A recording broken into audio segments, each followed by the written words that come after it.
Most often, the beauty and tranquility of evening is beyond our words. Here we are discussing such a topic, Ode to Evening by William Collins.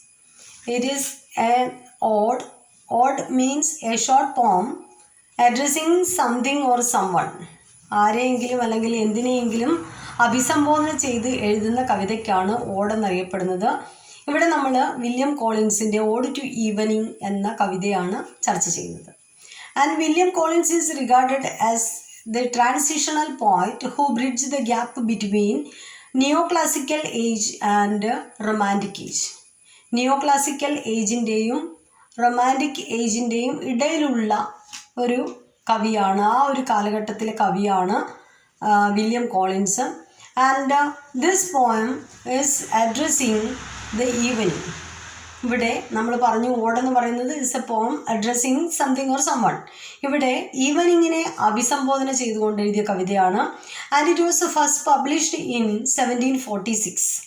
1746 ഇത് ആദ്യം publish ചെയ്യുന്നത്. And it is a part of romantic literary tradition. Romantic literary tradition അല്ലെങ്കിൽ pre romantic age ആണ് ഈ ഒരു കാലഘട്ടത്തെ കണക്കാക്കുന്നത്. അതായത് റൊമാൻറ്റിക് പീരീഡിൻ്റെ തൊട്ട് മുന്നേയുള്ള കാലഘട്ടം, നിയോ ക്ലാസിക്കൽ കഴിഞ്ഞ ഉടനെയുള്ള ആ ഒരു കാലഘട്ടമാണ്. And it reflects the poets contemplation of the beauty and tranquillity of the evening as both A natural and spiritual phenomenon. ഇവിടെ കവി ഈവനിങ്ങിൻ്റെ അല്ലെങ്കിൽ ആ വൈകുന്നേരത്തോടുള്ള ആ വൈകുന്നേരത്തിൻ്റെ സൗന്ദര്യം, അതിൻ്റെ നിശബ്ദത, അതിനെ വിവരിക്കുകയാണ്, അതിനെക്കുറിച്ച് വർണ്ണിക്കുകയാണ് അദ്ദേഹം ചെയ്യുന്നത്. അതെന്ന് പറയുന്നത് ഒരു നാച്ചുറൽ ഫിനോമിനയാണ്, ഒരു പ്രകൃതി രമണീയമായിട്ടുള്ള സ്വാഭാവികമായിട്ടുള്ള പ്രകൃതിയുടെ വരദാനമാണ്.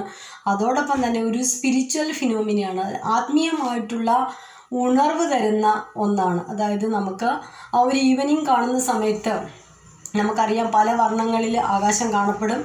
അതേപോലെ തന്നെ ആ ഒരു സന്ധ്യയിലേക്ക് മയങ്ങുന്ന അല്ലെങ്കിൽ ആ ഒരു ചൂടിൽ നിന്നും അല്ലെങ്കിൽ ആ ഒരു പ്രകാശത്തിൽ നിന്നും ഇരുട്ടിലേക്ക് പോകുന്ന ആ ഒരു ട്രാൻസിഷൻ, ആ ഒരു പോക്ക്, അതെന്ന് പറയുന്നത് പല കാര്യങ്ങളെയും നമ്മളെ ഓർമ്മിപ്പിക്കുന്നുണ്ട്. അതായത് ഡെത്ത് ഈസ് എസെൻഷ്യൽ, അതേപോലെ തന്നെ ഓൾ സ്റ്റേജസ് ആർ മൊമെൻ്ററി. നമ്മൾ പലപ്പോഴും പറയാറുണ്ട് ഇപ്പം ദുഃഖമാണ് എങ്കിൽ എനിക്കെപ്പോഴും എന്താ ഇങ്ങനെ ദുഃഖം എന്ന് പറഞ്ഞ് നമ്മൾ വിലപിക്കാറുണ്ട്. പക്ഷേ ആ ദുഃഖം കഴിഞ്ഞ ഉടനെ ഒരു സന്തോഷം ഉണ്ടാകും. അത് നമ്മൾ ശ്രദ്ധയിൽപ്പെടാതെ പോകാൻ പാടില്ല എന്നുള്ള കാര്യങ്ങളൊക്കെയാണ് നമുക്കിതിൽ നിന്ന് മനസ്സിലാകുന്നത്. അതായത് ഒരു അവസ്ഥയും പെർമനൻ്റ് അല്ല, എല്ലാം നാച്ചുറലാണ് അല്ലെങ്കിൽ മൊമെൻ്ററി ആണ്, സ്വാഭാവികമാണ്. ഒരു കുന്നുണ്ടെങ്കിൽ ഒരു കുഴി ഉണ്ടാകും. അപ്പോൾ ആ ഒരു കുഴി ഉണ്ടെങ്കിൽ കുഴി മാത്രമല്ല, ഒരു കുന്നും ഉണ്ടാകും, ഒരു കയറ്റവും ഇറക്കവും ഒക്കെ ഉണ്ടാകും. എല്ലാം നൈമിഷികമാണ്, ഒന്ന് പോയാൽ അടുത്തതുണ്ടാകും എന്നുള്ള ആ ഒരു ഓർമ്മപ്പെടുത്തൽ. അതേപോലെ പല വാതിലുകൾ അടയുമ്പോൾ അതിനപ്പുറത്തുള്ള മറ്റു വാതിലുകൾ തുറന്നിട്ടുണ്ടാവും. ആ ഒരു പ്രതീക്ഷയുടെ ആ ഒരു കാത്തിരിപ്പിൻ്റെ അതൊക്കെയാണ് ഈ ഒരു ഈവനിങ് എന്നുള്ള ഈ ഒരു തീമിലൂടെ നമുക്ക് കാണാൻ കഴിയുന്നത്. അതേപോലെ ഡെത്ത് ഈസ് നെസസറി, മരണമെന്ന് പറയുന്നത് അനിവാര്യമാണ്. അതായത് ഈ വൈകുന്നേരം പോയി കഴിഞ്ഞ് അടുത്ത വൈകുന്നേരം വരെ വെയിറ്റ് ചെയ്യണം, അടുത്ത വൈകുന്നേരം വരാൻ വേണ്ടിയിട്ടൊരു സമയമുണ്ട്. അപ്പോൾ ആ ഒരു ഡിസപ്പിയറൻസ് എന്ന് പറയുന്നതും അനിവാര്യമാണ് എന്നൊക്കെയുള്ള പല തീംസും നമുക്ക് ഇതിൽ നിന്ന് മനസ്സിലാക്കാം. And Collins lived during the time of early industrialization and increasing urbanization, and it brings a rapid change in England's landscape. ഇനി ഈ ഒരു ഈവനിങ്ങിനെ വർണ്ണിക്കാനുള്ള ആ ഒരു ബാക്ക്ഗ്രൗണ്ട് കൂടി നമുക്ക് നോക്കാം. അതായത് വില്യം കോളിൻസ് ജീവിച്ചിരുന്ന കാലഘട്ടം എന്ന് പറയുന്നത് it is a period of early industrialisation. വ്യവസായവൽക്കരണത്തിൻ്റെ 18ാം നൂറ്റാണ്ടിൻ്റെ വ്യവസായവൽക്കരണത്തിൻ്റെ തുടക്കത്തിലാണ് അദ്ദേഹം ജീവിച്ചിരുന്നത്.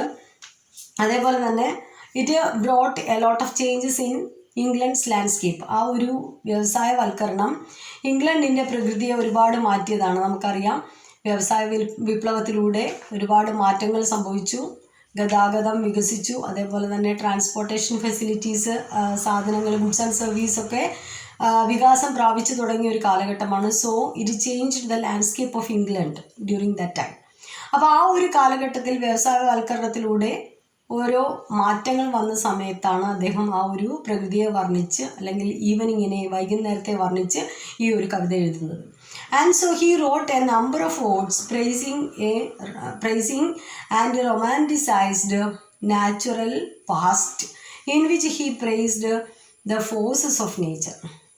അതുകൊണ്ട് തന്നെ ആ ഒരു വ്യവസായവൽക്കരണത്തിൻ്റെ ആദ്യ കാലഘട്ടത്തിൽ അദ്ദേഹം ജീവിച്ചിരുന്ന അല്ലെങ്കിൽ ആ ഒരു കാലഘട്ടം ഉള്ളതുകൊണ്ട് തന്നെ അദ്ദേഹം ഈ ഒരു വികാസത്തെയും ഇഷ്ടപ്പെട്ടു. അതോടൊപ്പം തന്നെ ആ വികാസത്തേക്കാൾ കൂടുതൽ അദ്ദേഹം ആഗ്രഹിച്ചത് ആ ഒരു പഴമയായിരുന്നു. ആ പഴമയിൽ ആ ഒരു ഗ്രാമഭംഗിയും അല്ലെങ്കിൽ ആ ഒരു വൈകുന്നേരത്തിൻ്റെ അല്ലെങ്കിൽ പ്രകൃതിയുടെ ആ ഒരു സൗന്ദര്യമൊക്കെയാണ് അദ്ദേഹം ഇഷ്ടപ്പെട്ടത്.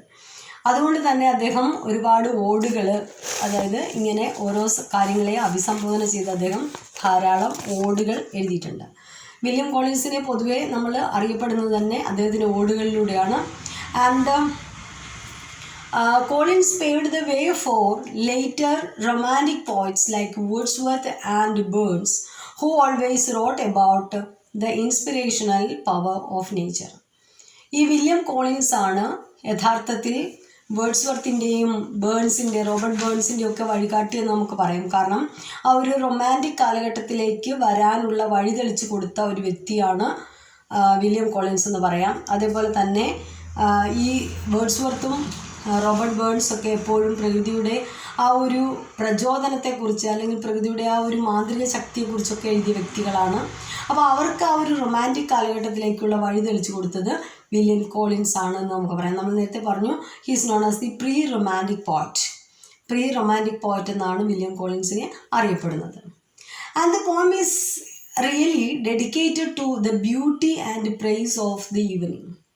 നമ്മൾ നേരത്തെ പറഞ്ഞു, ഈ കവിത വൈകുന്നേരത്തിൻ്റെ ആ ഒരു സൗന്ദര്യത്തെ പുകഴ്ത്തിയുള്ള കവിതയാണ്.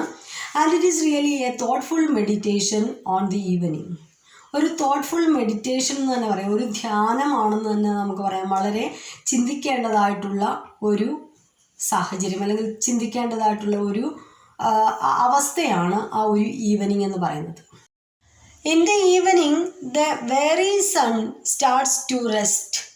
വെറി മീൻസ് ടയേർഡ്, ക്ഷീണം പിടിച്ച അല്ലെങ്കിൽ ക്ഷീണിതനായ സൂര്യൻ റെസ്റ്റ് എടുക്കാൻ പോവുകയാണ്, വിശ്രമിക്കാൻ പോവുകയാണ് ഈ വൈകുന്നേരങ്ങളിൽ. അതായത് രാവിലെ മുതലേ നമ്മൾക്ക് ചൂടും പ്രകാശവും ഒക്കെ തന്ന ഈ സൂര്യൻ റെസ്റ്റ് എടുക്കാൻ പോവുകയാണ് അല്ലെങ്കിൽ അസ്തമിക്കാൻ പോവുകയാണ്. And the poet then directly addresses the evening as Eve. ഈവനിങ്ങിനെ ഈവ് എന്ന് വിളിച്ചുകൊണ്ട് അദ്ദേഹം അഭിസംബോധന ചെയ്യുന്നു. And the evening is personified here. ഈവനിങ്ങിനെ ഇവിടെ ഒരു വ്യക്തിയായിട്ട് സങ്കല്പിച്ചിരിക്കുകയാണ്. ഇവിടെ personification means attributing human qualities to inanimate objects. മനുഷ്യൻ്റെ ഗുണഗണങ്ങൾ മറ്റ് ജീവജാലങ്ങൾക്ക് ചാർത്തുന്നതിനെയാണ് പേഴ്സോണിഫിക്കേഷൻ എന്ന് പറയുന്നത്. And he intends to please her so that he may get inspiration from her to write poetry. അദ്ദേഹം ഈ ഈവനിങ്ങിനെ ഒരു പെൺകുട്ടിയായിട്ടാണ് സങ്കല്പിക്കുന്നത്. ആ പെൺകുട്ടി അല്ലെങ്കിൽ സുന്ദരിയായ ഒരു പെൺകുട്ടി, അവളിൽ നിന്നും പ്രചോദനം ഉൾക്കൊണ്ട് തനിക്ക് കവിത എഴുതാൻ സാധിക്കും എന്ന ആ ഒരു വിശ്വാസത്തിൽ ആ ഒരു ഡിവൈൻ പവർ ഉള്ള ഒരു വ്യക്തി എന്ന നിലയിലാണ് ഈവനിങ്ങിനെ കാണുന്നത്. And that is suitable for depicting calmness and serenity.